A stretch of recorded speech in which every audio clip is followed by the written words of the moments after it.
Welcome to the WION podcast, where we explore fascinating stories and ideas from various fields. In this episode, we uncover Rome's most extravagant secret, a luxury winery at the Villa of the Quintilii, where emperors dined as fountains of wine flowed and grapes were crushed in a spectacle of pure decadence.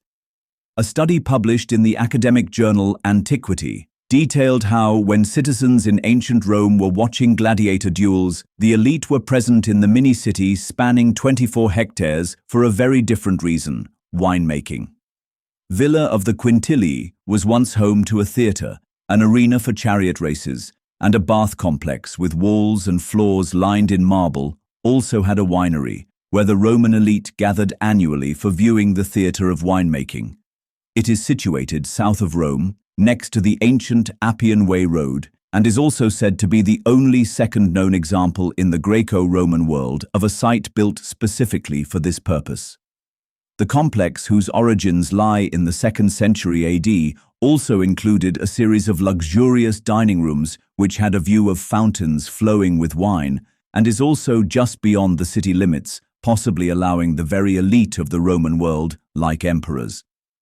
The Villa of the Quintilii was an amazing mini-city, completed by a luxury winery for the emperor himself to indulge his Bacchic tendencies, said archaeologist Dr. Emlyn Dodd, who is also an expert on ancient wine production, as per The Guardian.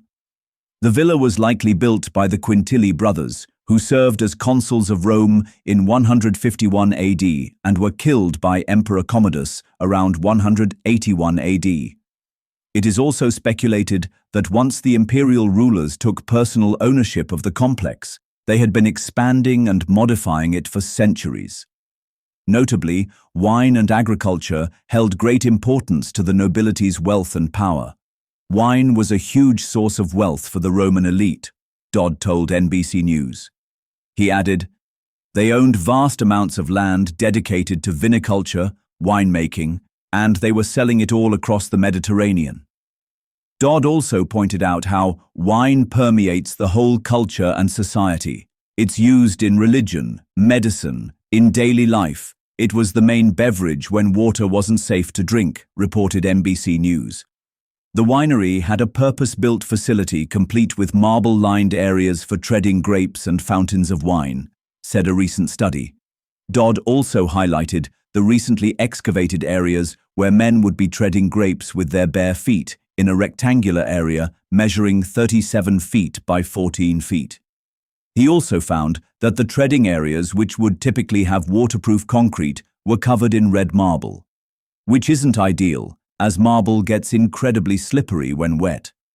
But it shows that whoever built this was prioritizing the extravagant nature of the winery over practical considerations, said Dodd, as per The Guardian. The study then details how the crushed grapes would be taken to the 2 mechanical presses, 2 meters in diameter, which stood nearby before the brightly colored liquid flowed into niches and created a fountain-like effect. Altogether, there were 5 fountains, 2 of which produced water set into a courtyard wall.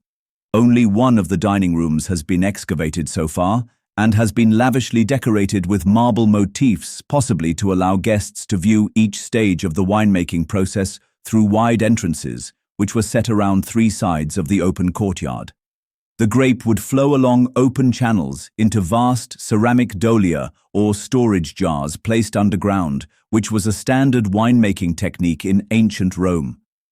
It's much more about the spectacle than the product being produced. The level of decoration with these fountains of wine really shows that, said Dodd, as per NBC News.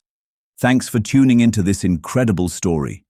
If this episode resonated with you, don't forget to hit the like and subscribe button for more captivating stories to come. Stay tuned.